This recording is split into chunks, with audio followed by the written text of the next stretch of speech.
So I'm going to ask you, we'll come to this slide in a minute, but I'm going to ask you to think about what you just heard. And that both and that we started out with, where she's held single stories about other people and she has been representative of the single story to other people. Where do you do that? Just take a moment to think about it. I'm going to ask you to come up with 3 places in your awareness where you hold a single story about other groups of people. Now, for some of us, this is really hard because we don't normally think about that. But we have ideas about who people are and what they do and what they're like that we don't really have intimate relationships with. So where are some of the places that you hold a single story? And come up with 3.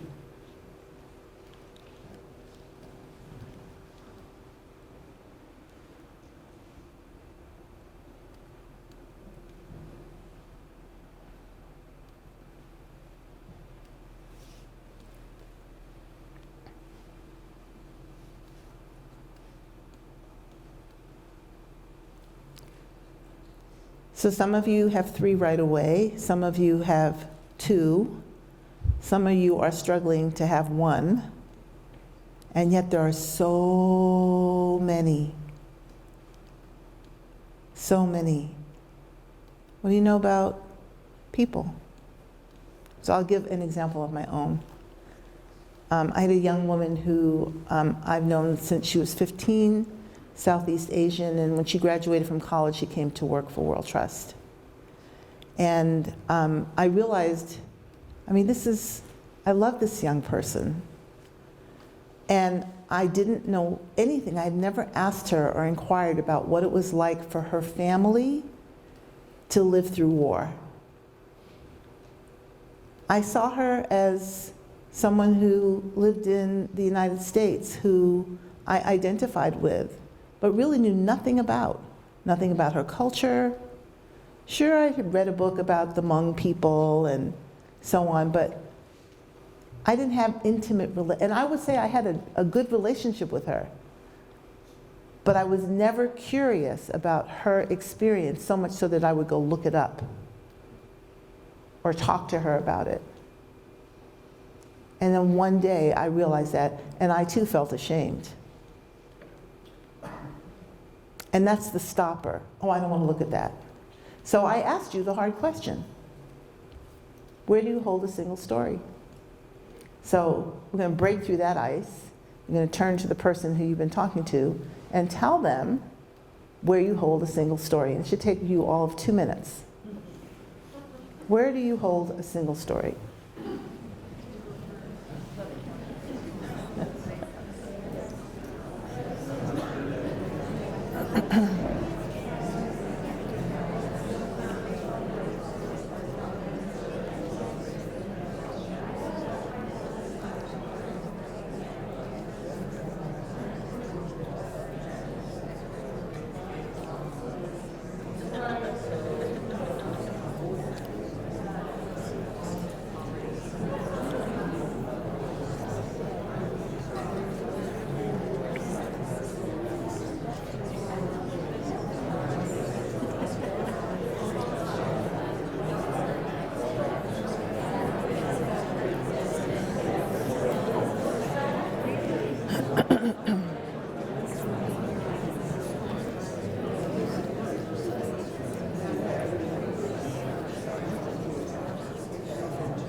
So, thank you. I mean, now of course you have to go learn something, right?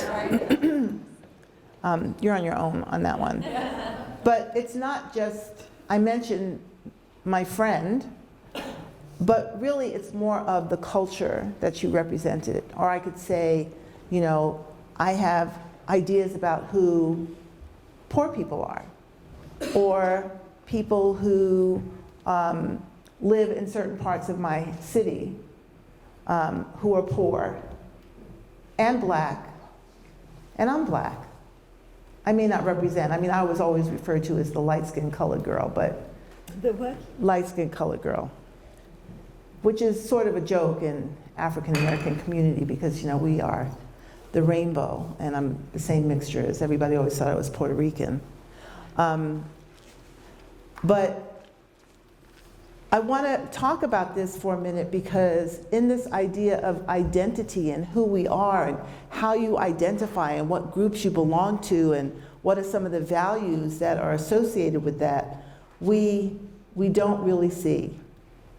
Now, let's just talk about the brain for a minute and how the brain operates. So probably most of you have seen what I'm going to show you, so don't tell. We're just going to get an idea of how the brain operates by looking at this. This is an awareness test.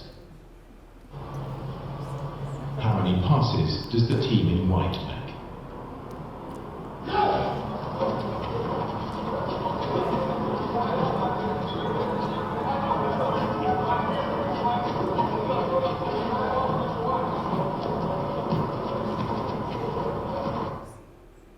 The answer is 13. But did you see the moonwalking bear?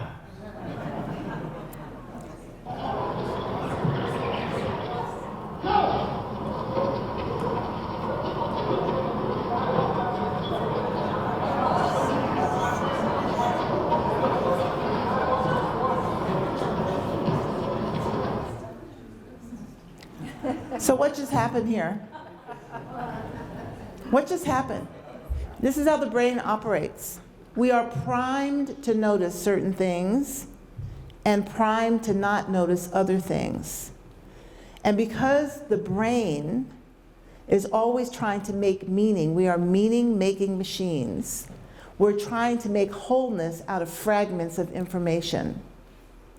But if I am primed to not respect, notice, appreciate, be afraid of homeless people, if you were to pay attention to my brain, when I see a homeless person, my brain literally is not going to light up with recognition.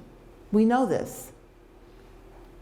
But we don't notice it when it's happening, we just move on. So this idea of having single stories combined with how the brain functions is part of the system of inequity. It's called unconscious bias. We all have it. It's not a disease. It's the way we're shaped. Yes? And because the brain is only, I mean, when I first heard this factor, that of the data, the millions of bits of data that are constantly streaming your way every day, we're only taking in 2%. 2%. That is not very much. But we're shocked, aren't we? Like you could go to somebody's house who you're really good friends with, and you notice something in their house that you've not seen before, and you say to them, "Is that new?" And the person says, "You know, that's been there." And if it wasn't for the fact that it was their house, and you know that they know what's in their house, you might argue with them. No, it's not, because you never noticed it before. That's how the brain functions. And then when you wire on top of that guilt and shame and anger and fear and all those things, we are so set up to not really be connected. And yet if you go back to the experience that I asked you to think about at the very beginning of our time here today, of when you remember joy, there may have been a bit of love in there, a bit of a sense of connection in there. the things that bring us deep satisfaction, that really have meaning for us, are what make life worth living. And so there's this tension between who we say we are and what we want to be, what we notice and what we don't notice. And when we start talking about oppression, and whether it's race or class or whatever it might be, it's huge, like this melting, currently melting. I can't even look at it right now. So let's talk about unconscious bias. I'm just walking you through the frame of the system. Right? I mean, when we talk about implicit bias, what is the relationship between what's happening in our perceptions, in our brains, and what young Black men are experiencing? When we hook up people to MRIs and heart rate monitors and respiratory monitors and flash images of young Black men in front of them, you literally can chart the anxiety growing in their brains. There's a part of your brain called the amygdala that registers fear and anxiety that literally grows when you flash images of young Black men in front of them. Your heart rate starts to increase, your respiratory rate starts to increase, and all those are indicators of an anxiety that we have become primed to believe whenever we see young Black men.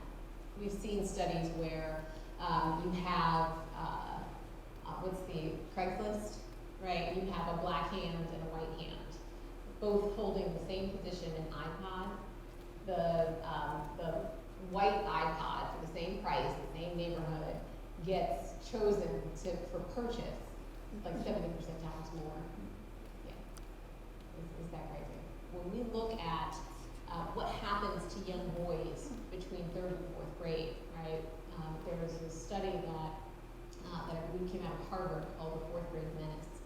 And researchers were trying to understand why young Black boys were dropping off precipitously between 3rd and 4th grade.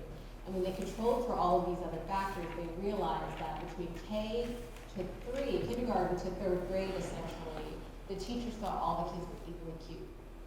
And then when they hit 9, they start to project their fears of older Black men onto the 9-year-old boy, right? I mean, this little 9-year-old boy, he hits puberty, and all of a sudden the teacher is now afraid of him.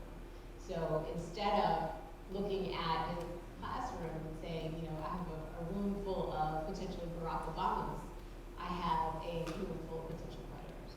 So think about that. We have our brains are priming us that young Black men are predators. Literally in a physiological experience. We have these young boys who begin to be treated like criminals, essentially, in our eyes, mind, in 4th grade. And in some states, we are predicting how many prison beds we are going to need based on 3rd and 4th reading scores.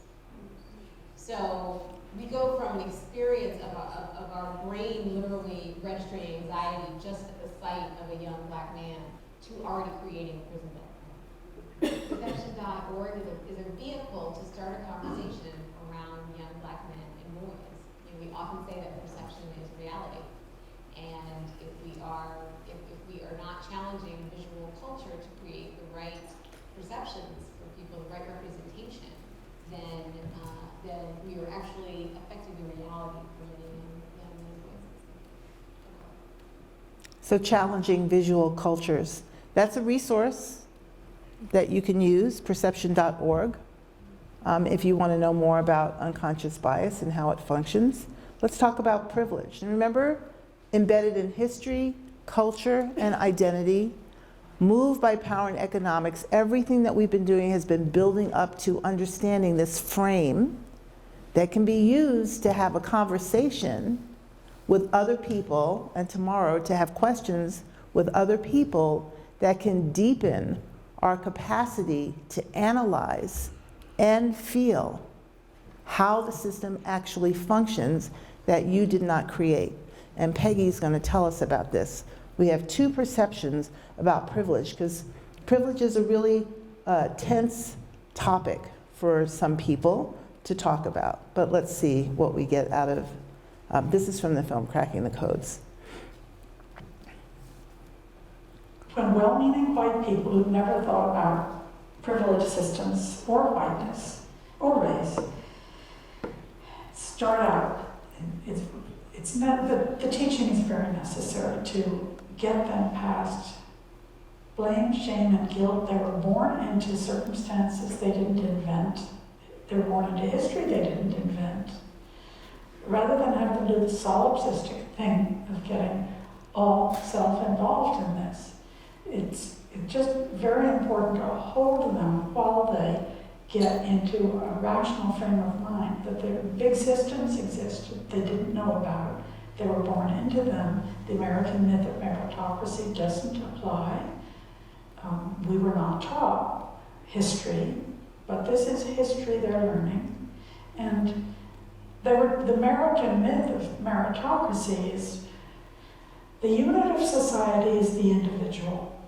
And whatever you end up with must be what you wanted and worked for and earned and deserved individually. They've been taught that. It's not true. It's partway true.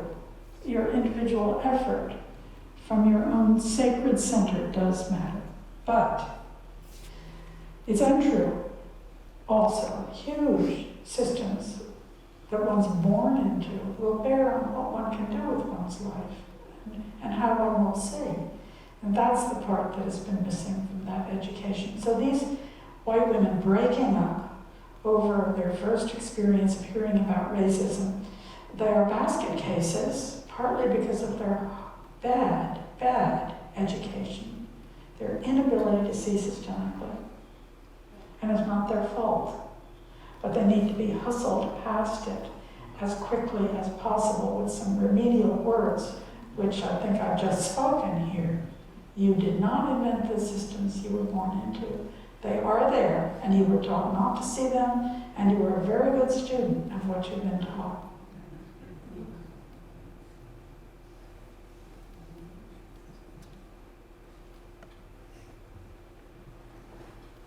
It's a lot easier to recognize how you're different and the doors are closing in your face than it is to recognize how you're normal and doors are open for you so that you can step through them. This is not a reality that is only held by white people.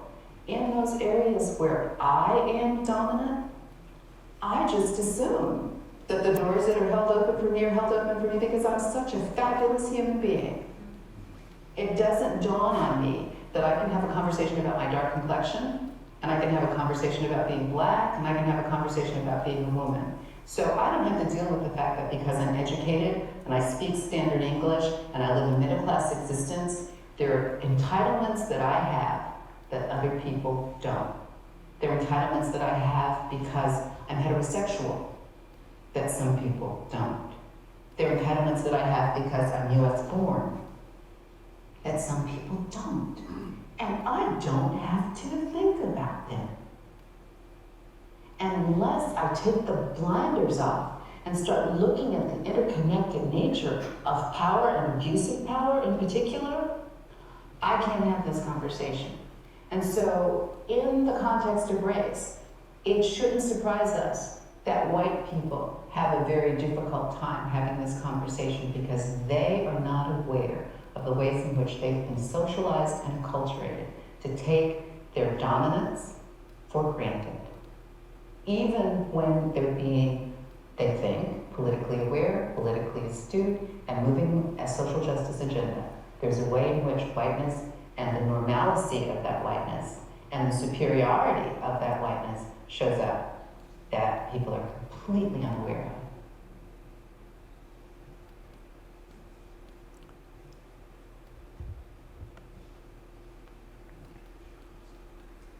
Let's say that there are two people, 2010, or in contemporary society, that their mother, two mothers, white mother, black mother, or it could be a white mother, a black father, white father, it doesn't matter, it's not gender specific. But you have these two individuals, they have children. Say these two mothers have two sons. And these two sons play together. They go to school together. They spend the night over each other's house. They're best of friends. And they find themselves, the mothers and their two sons, at a school meeting. The black mother and her son are seated next to the white mother and her son. So the black mother leans over and says to the white mother, your son's really doing well. He's really coming along. And she goes, well, thank you. And she begins to say, well, did you know he's intelligent and gifted? And did you know he won the science fair? And did you know his uncle was an astronaut? Because she's oozing with pride. Wonderful thing. So then the white mother stops for a moment and realizes that the black mother's son is actually excelling herself.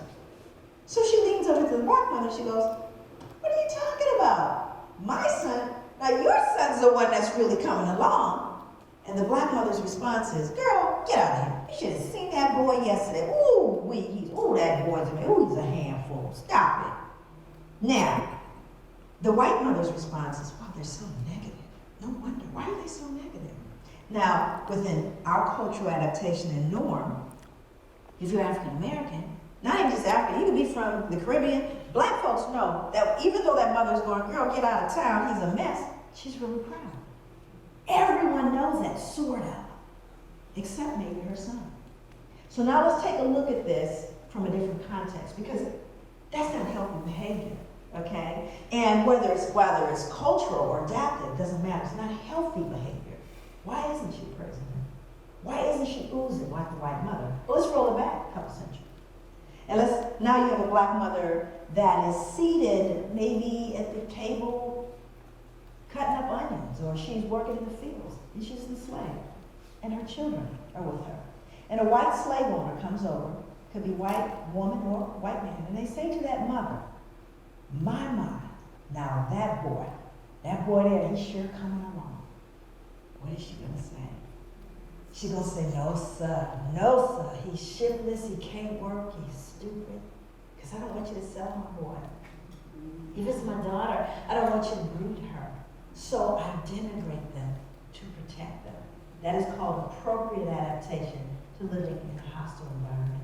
We never unlearned it. That's post-traumatic slave syndrome. And while we continue to move on, and we continue to even excel despite it all, there are some broken parts that we need to fix.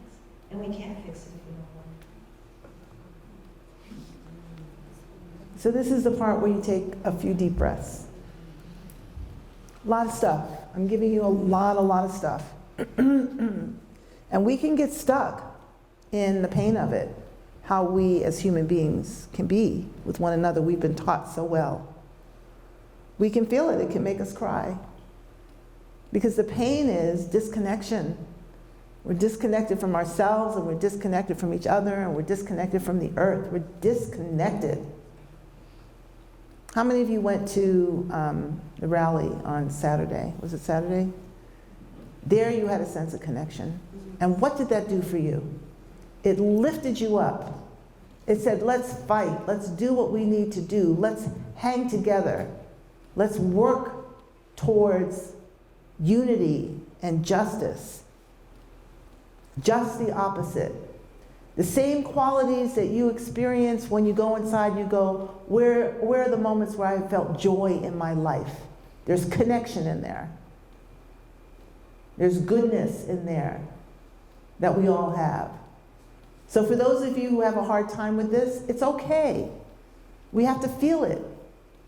If my kid is running out into the street and I see a car coming, I'm not going to stop and think about what should I do. I'm going to go and grab my kid and bring him to safety. Because I'm connected to my child. So here's the tricky part. And then you can stand up for a little while if you want to take, like you've been sitting for a long time, I appreciate that. But what I really, really want is for you to be able to analyze this last story that you just saw. It is a different way to practice thinking systemically about injustice. And we could use this same format looking at any kind of oppression, looking at patterns and relationships. So why don't you go ahead, stand up for a minute, like just shake your body, shake it off, shake it off, shake it off. And think about the story that you can talk to your neighbor. Think about the story that you just heard. Where is the history in that story? What is an example? What is the history that makes that story possible? Where do you see an example of culture happening in that story? What about identity? And why are those bound up with power and economics? And where's the bias in that story? Where's an example of where you heard somebody saying something that had bias in it, and privilege, and internalized racism, the wounding that gets carried, that underscores the fact that we are separate, which is a lie. So go ahead, and when you get tired of standing up, you can sit down whenever you want to, but in 5 minutes I'm going to come back to you to see what lines could you pull out that are examples of those things, just that much. History, culture, identity, moved by power and economics, with bias and privilege and internalized racism. Different way of thinking. I have asked you to do something really hard, like no joke. This is not how we are trained to think.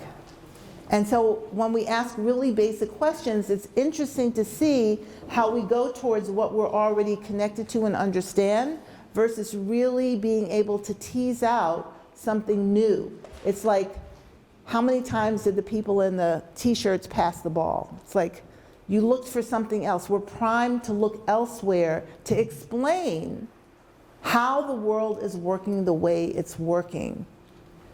And really what I'm asking you to do is say, if we think systemically, if we think as these elements as combinations of any story, any situation, any bill, any policy, any rule, any regulation, any custom, they come from somewhere. Are you with me? So if we look at the history embedded in the story about the two mothers, the history, the grounding history, is the peculiar institution of slavery. If slavery did not exist, that story would not have happened the way it did. Right? When we look at the culture of the story, it's perfectly normal to talk about your kids and brag about your kids. It's a great thing. But it wasn't perfectly normal for the black mother. Why? Because she has a different relationship to the history. Are you with me? Yeah. Identity. What is the identity of the white mother, the black mother, and the children? What's going on there? So notice they're having different experiences located in the same school where their kids are friends and spend the night at each other's houses. And yet they're having very different lived experiences, right?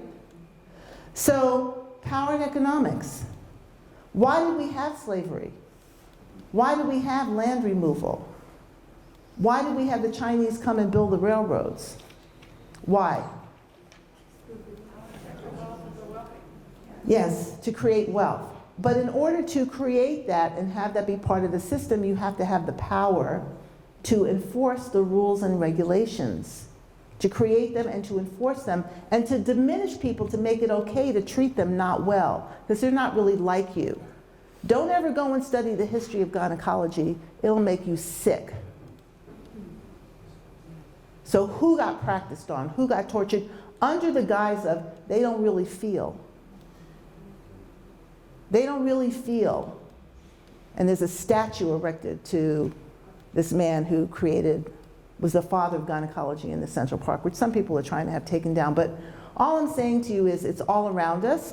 So history, culture, and identity, power and economics, bias. The white mother says in her mind to the black mother, but she says it this way. What did she say? Anybody remember? Why are they so negative? Not why is she so negative. Why are they? What just happened there? It's a bias because it encompassed a whole group of people. Why are they so negative? Privilege. Again, some of the examples may be the same. But the privilege is to be able to, freely talk about your kids and not even have to think about that. Not like when my son was 16 and I had, any black mother will tell you the same thing. You have to give your son, especially, the talk. When you go out in that car that you save money for, and I told him, his father and I, you save your money and we'll meet you. You save $1,000, we'll give you $1,000. So you have to earn what you get, right? And son, when you go out in that car, when the police pull you over, keep your hands in plain sight. Don't make any sudden moves. It's yes, sir, yes ma'am, and don't lose your temper, because my son has a temper. Just be cool. And then you got to the point where you started laughing about it because it happened fairly regularly. It's a privilege not to have to tell your son that story. Does it mean there's something wrong with having that privilege? Absolutely not, but I want it to. I want to not, I still to this day, if I know my son's going someplace to a party, whatever, he's 30 years old. You know, I worry. I want to be sure he's going to get home. Why? Because my kids all know other kids who are dead now. That's not normal. Doesn't matter. Anyway, that's another story. Internalized racism. What about her son? In the story, we hear her son hearing what his mom is saying. Oh, you know, that boy, he's a mess. You know. And so we have that side of it, but it plays out in the interpersonal relationships because the internal is connected to the external. And it plays out in our institutions. That took place within an institution of education. And so the whole conversation of how are students welcomed onto this campus if they are not white? What kind of awareness is there for what that experience might be like to shore up that people are treated well, that we're curious about other people's lived experiences? Structurally speaking, it's all of the above, and the institutions that support it. Campus police. I can't tell you how many times I've gone in to talk to campus police because there's been an incident. Or the Black Students Union, because there's been an incident. Even in California, like every day. The system is working.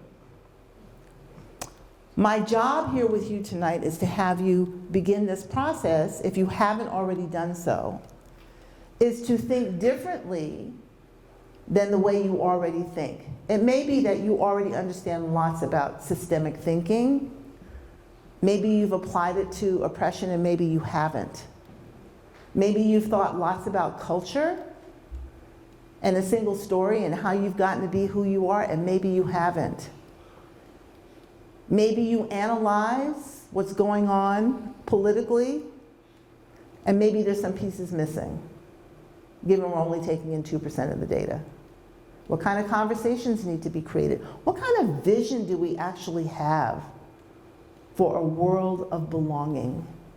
And how is joy located in that world? That's what I'm asking you. So, how are you doing? Are you okay? Everybody, all your body parts are still intact? Okay, let me show you my favorite Joy, and then we're going to do one quick thing where I'm going to need 7 volunteers. But let's listen to Joy DeGruy, who just told the story about 2 mothers. How do you think they understand what racism is? Sure thing. Come on, you know that you think, you know. I'm not suggesting I know. I just have a couple of definitions that that kind of came to me as I thought. How many people think there are white racists? That there are white racists out there? How many think there are black racists out there? Okay. Now, this is an interesting thing because this becomes important as we begin to define concepts. When I do that, I usually define concepts all the way. But one of the things that I do is I try to help people get a picture of what I mean by racism. So tell me how it is. The first category is white racism, then we'll deal with black racism. So white racism. Tell me the ways in which white racism adversely impacts the lives It's too loud, huh? of black I people. gotta turn it down. Just what are the ways that white racism can adversely impact the lives of black people as a group? What are some of those ways? I'm sorry? Power, but how is that defined specifically? Education, okay. I'm sorry? Economically, employment. What else? Housing, what else? Policing. Why are we here today? Healthcare, okay. Now, That's good. we can actually kind of grow that. Thank you. Now we're going to move over to black racism. Tell me the ways in which black racism adversely impacts the lives of white people as an entire group. Thank you. The reason why you become silent, there's one that always comes up, and that's fear. White people are afraid of black people. They are afraid of us. And it's a very interesting thing because black people know it. We know white people are afraid. But you have to start getting into the psychology. What are you afraid of? Why are you afraid? But it's an interesting dynamic. Now, also you see the difference in what racism is, do you not? Racism implies you have not just prejudice, but the power to do something with that prejudice. Now, I don't like you, not only that, but I'm going to control whether you can get, I may say I hate you. I hate white people. I hate them. It's not going to change you from getting that, loan when you go to the bank. I can hate you all the way to the bank. Not going to change. You see the difference? That whereas white racism says, not only do I not like you, but I'm going to change the impact of where you can live. I'm going to determine with that racism where your powers are. You follow me? And I'm talking about as a group, not an individual, because people said, I remember when my uncle didn't. I'm not talking about your uncle. I'm talking about the whole group. I'm not talking about an incident. That's the difference. So that's the difference. So what do we mean when we use the term racism? She just gave it to you. What is racism? Beyond your individual biases and prejudices, what is racism? Power, abuse of power, to create policies and laws and rules embedded in systems that actually create inequity, disproportionate outcomes, disproportionate impact. That's what we're talking about. But we're so trained to think individually, just rampant individual, we don't necessarily think about what are the differences and percentages about who's going to jail and who isn't, who's going to school and graduating from college and who isn't, who's getting that good job and who isn't. Disproportionate outcomes that get stacked up against, well, you just didn't try hard enough. Or as I had a man tell me, he said, my daughters couldn't get into college because they have those special programs for brown people and black people. And I said to him, well, I think your daughter should just try a little harder. Just try a little harder. You have everything you need. I was in a good mood that day. I usually could be a little more tactful than that, but he just caught me on a bad day. So I need 7 people to come up to the front of the room. 7 people. We're almost done too, so come on. 7 people. Volunteer. Right here, yay. I'm gonna give you the first mic, okay? Oh, good. Okay, everybody stack up here. You're gonna need to be able to read the screen. And she's gonna pass the mic down. So let's see, do we have 1, 2, 3, 4, 5, 6? You're at the other end. Okay. Okay, so let's see how this plays out, these patterns and relationships in just a few policies and laws. You will in a minute. Just listen to this. Go ahead, read the first one. The 1790 Naturalization Act permitted Can you hear? only free white persons to become naturalized citizens, thus opening the doors to some European immigrants, but not others. Only citizens could vote, serve on juries, hold office, and in some cases, even hold property. Immigration restrictions further limited opportunities for people of color. Racial barriers to naturalized U.S. citizenship weren't removed until the McCarran-Walter Act in 1952.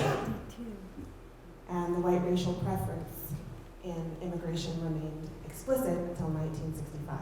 And we know that's still going on. Even though the law has changed, we have all of the immigration stuff that's going on clearly shows us that this particular framework is still going on. So next slide. Thank you. The 1830 Indian Removal Act forcibly relocated Cherokees, Creeks, and other eastern Indians to west of the Mississippi River to make room for white settlers. As white U.S. citizens also moved into former Mexican territories, the rights and privileges of Mexicans eroded. Once territories had a significant white majority instead of Indian or Mexican majorities, the territories became states. Most of the former Mexicans lost their treaty-guaranteed rights of citizenship, land, and resources in these new states. Thank you. Next one. Nice and loud like that. Jim Crow laws. The South's highly evolved system and customs of leasing enslaved people regenerated itself around convict leasing. By 1900, the South's judicial system had been wholly reconfigured into laws specifically written to intimidate blacks, criminalizing them for changing employers without permission, vagrancy, riding freight cars without a ticket, engaging in sexual activity, or loud talk with white women. I'm not sure about the loud talk and white women, how those go together, but the bottom line is you still needed cheap labor. So you reconfigure the system to be able to snatch people up to do that labor. Next one. The Federal Housing Administration made it possible for millions of average white Americans, but not others, to own a home for the first time. The government set up a national neighborhood appraisal system, explicitly tying mortgage eligibility to race. Integrated communities were deemed a financial risk and made ineligible for home loans, a policy known as redlining. Between 1934 and 1962, the federal government backed 120 billion of home loans. More than 98% went to whites. Property holders promoted segregation through the use of racial covenants, which were violated by the Supreme Court. Validated, by the Supreme Court. Right. So if you start looking at the formation of ghettos and who lives in them and what happens with gentrification and all of that kind of stuff, is all emerging out of the same system. What is the primary way that we pass wealth onto our children? Through home ownership. Look at how it's stacked. Next one. The landmark Social Security Act 1935 provided a safety net for millions of workers, guaranteeing them an income after retirement. But the act specifically excluded two occupations, agricultural workers and domestic servants, who were predominantly African American, Mexican, and Asian. As low-income workers, they also had the least opportunity to save for their retirement. They couldn't pass wealth on to their children, just the opposite. Their children had to support them. Thank you. Next one. The 1935 Wagner Act helped establish an important new right for white people. By granting unions the power of collective bargaining, it helped millions of white workers gain entry into the middle class over the next 30 years. But the Wagner Act permitted unions to exclude non-whites and deny them access to better paid jobs and union protections and benefits such as health care, job security, and pensions. Many craft unions remained nearly all white well into the 1970s. Right, thank you. And my father was the first black Teamster ever hired in New York City in 1964. My dad. Last one. The 1956 Interstate Highway Act allowed white people to move farther out from inner cities, but the federal transit policy did not follow. It wasn't until 1964 and 1970 Congress contributed significant money to urban mass transit. Employers, noticing that many of their employees were leaving the city and wanting to take advantage of cheaper land and access to highways, moved out of the inner cities. The cumulative effects were that jobs left inner cities, but people of color were neither able to move because of racial covenants, nor were they able to travel to employment due to lack of access to urban transit. Great, thank you. Give them a hand.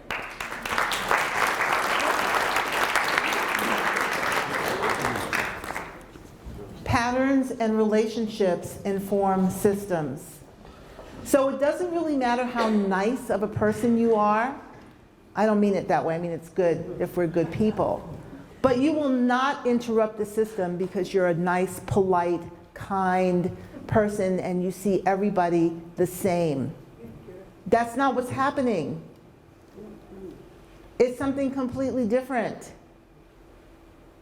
And so how do we grow our capacity to be change makers? I'm a movement builder. We have to make demands of the societies that we live in. We understand now what gentrification is all about, how it's part of an ongoing pattern. Under the guise of we want to make the city nicer, which is great, but where's the low-income housing?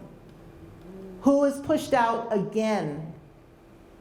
Those bad, lazy people, poor people, crazy people, dark-skinned people. They don't belong. Or I just don't really think about it. I have to struggle with my own life. I got to take care of my own kids. I got to take care of my needs.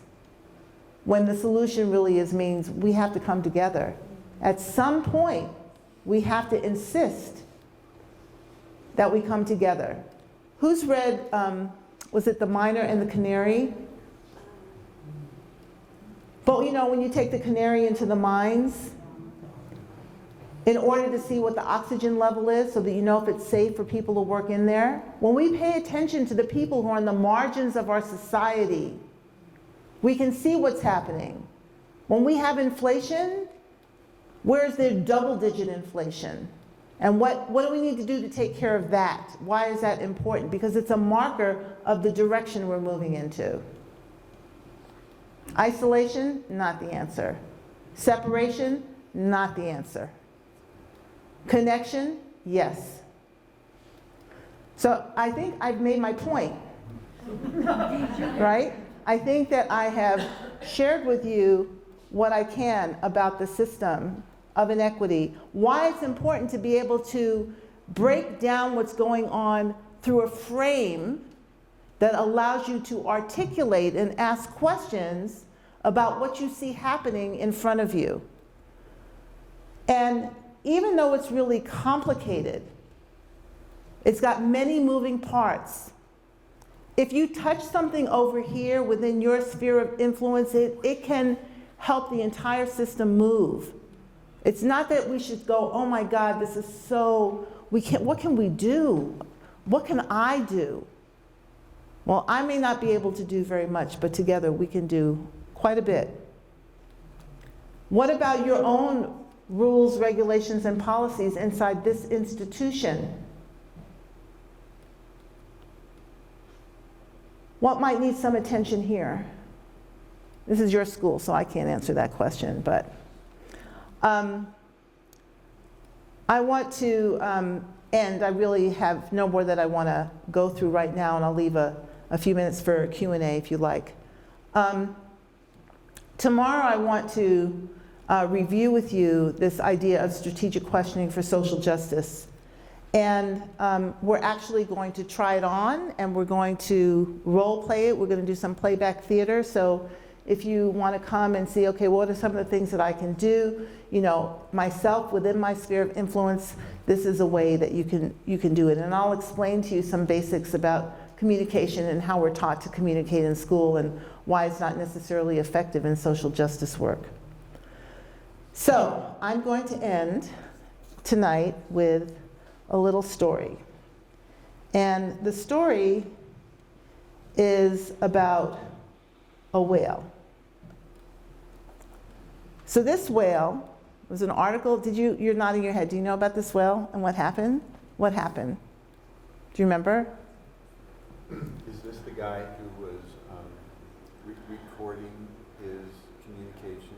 No, okay, this is something different. So this is a whale that, this is off the Farallon Islands, which is near the Golden Gate Bridge in the Bay Area. This whale was discovered by some environmental people, completely weighted down with ropes and traps, and so like hundreds of pounds had gotten ensnared in these ropes and traps and couldn't stay afloat. And so they called the environmental people to come and deal with this situation, and what they had to do was they had to have divers come down and actually cut away the ropes that were binding this whale. And it took hours to do it. And so I don't want to murder the story, so I'm going to, hold on one second, I'm going to tell it to you a little bit better.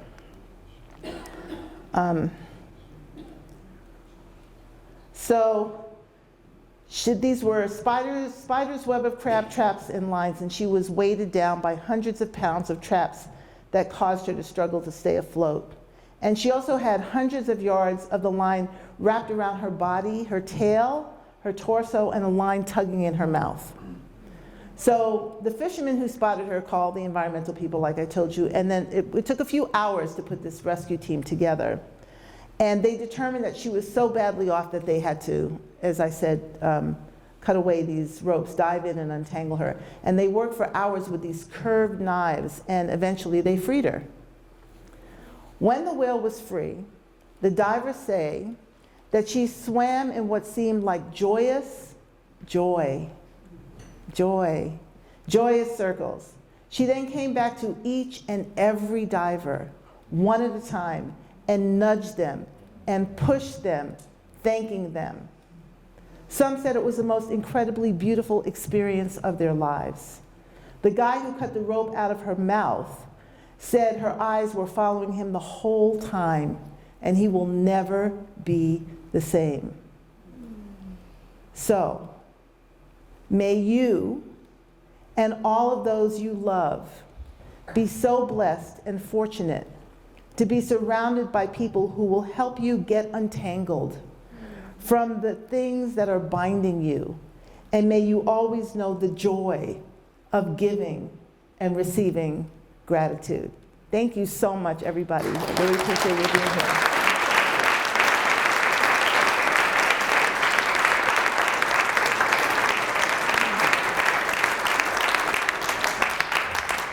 For those of you who won't be here tomorrow, there's a wonderful website I would like to recommend called racialequitytools.org.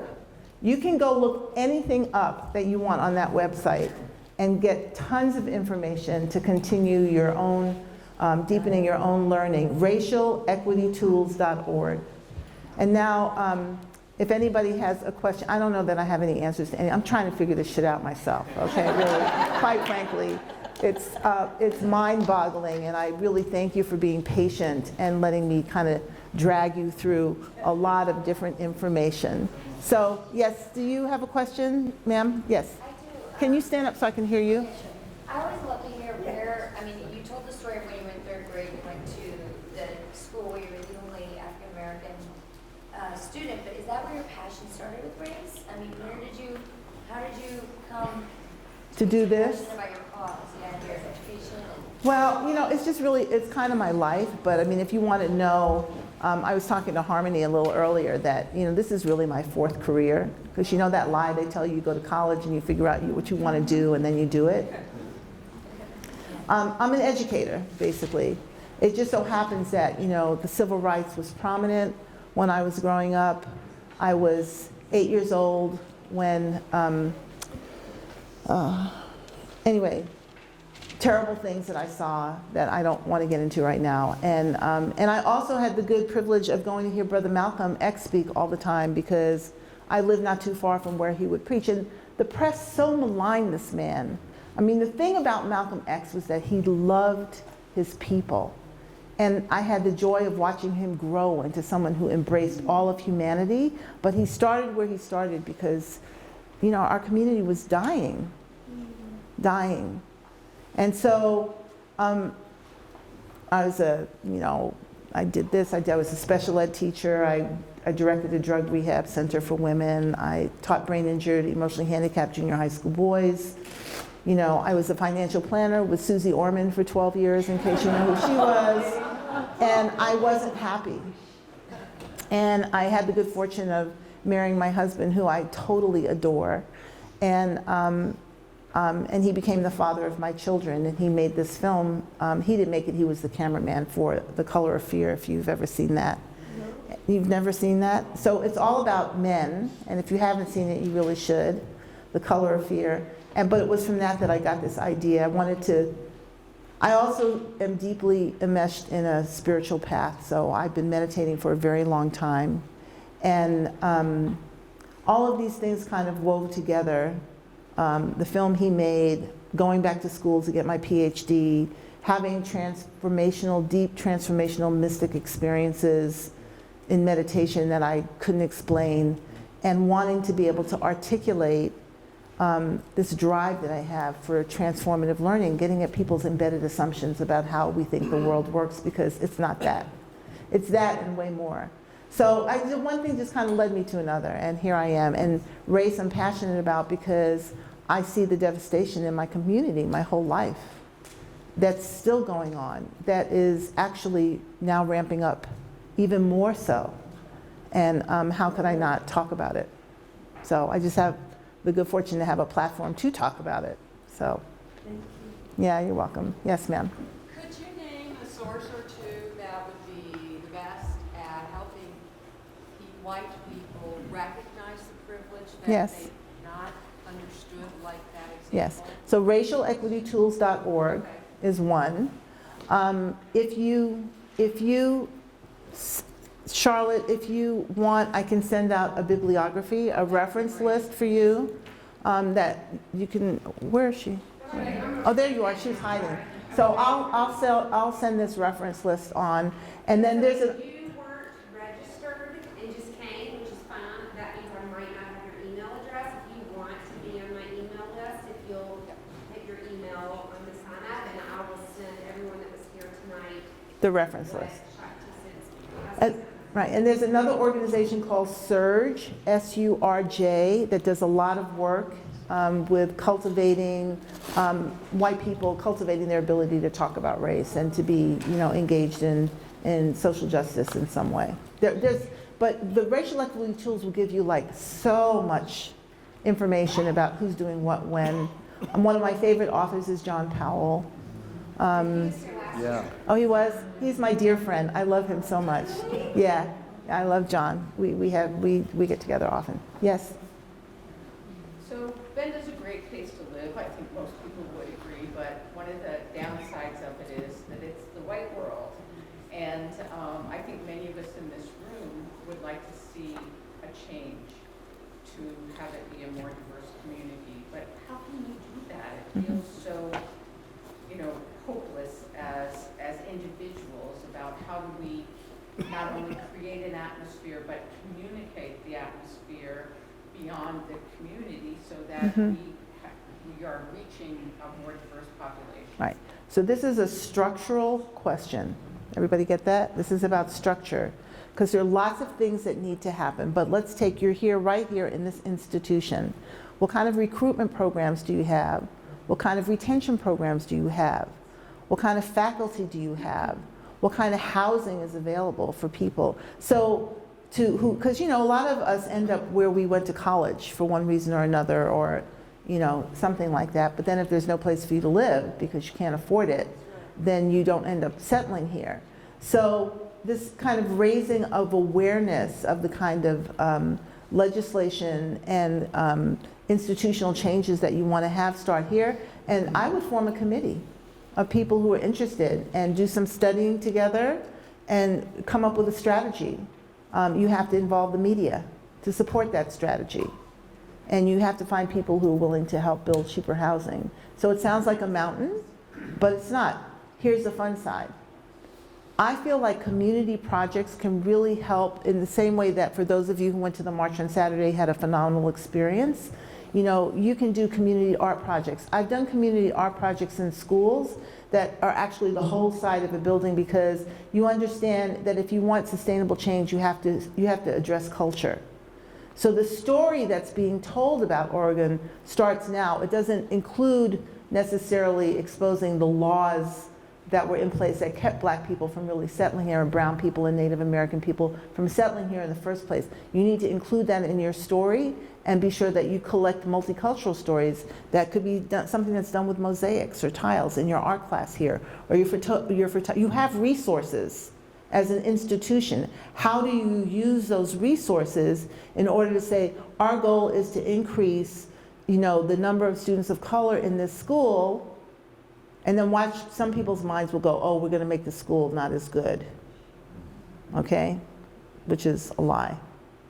There are good and bad students in every cookie cutter flavor, you know? But you specifically target things that you want to do, and you make a 5-year plan and see how much of you can get done. And you get the students involved with it too. They're your best recruiters. But you have to be sure you're listening to them and asking them good questions about their experience here. But not, you know, grabbing them and saying, tell me, but really honoring. What would you do if you were in charge and you wanted to bring in more students of color? How would you go about that? Yes? So I agree with committees and bringing people together and raising awareness. And I don't think it's a good idea for people to forget about what happened, because that's how we got here and that's what we know. But do you think racism one day and prejudice and ignorance of all kinds will end when people forgive each other, forgive themselves for what happened? I have no idea. You know, but if you're asking me, is healing important? Absolutely.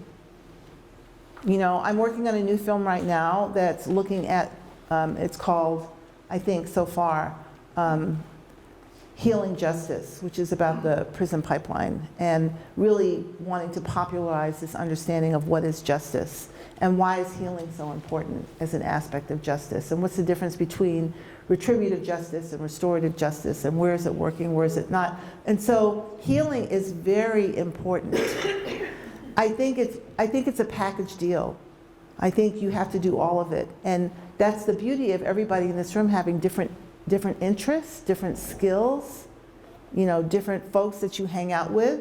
So maybe if healing is your thing, that's where you contribute to creating a better society. Does that make sense? It's 8:30, I can take one more question, but I'll stay behind if you want to ask me more. Yes? There's a very privileged gentleman who wears a hat saying, "Make America Great Again." In your mind, does that say go back to more strong racism, to more controls over black and brown people, maybe Oriental people? Do you believe that's in his mind as to what it would take to make America great again? Honey, I cannot begin to understand what is in Donald Trump's mind. For the life of me, I do not understand. Yes, make America great again does suggest that it has been great at some time. And we have been great, but we have never lived up to the Constitution. This conundrum of what it means to be American, North American, is something that we don't really deal with. So some people come at it from a place of control, wanting to control things, wanting to be an isolationist and a popularist, but just for some people. And other people are coming at it from some very different ways that I find very interesting. So I can't imagine what is in the mind of somebody who voted for Obama twice and then voted for Trump. I can't imagine the disconnect between some of the things that he has done that get kind of sloshed over, and the lies that are being, I mean, if you look at the picture of the inauguration, for example, which I refuse to watch. I hope I'm among friends here. I'm just speaking my mind. It's after 8:30, I'm done, okay? So the deal is that, you know, I really think he's a little crazy. I do. I'm being kind.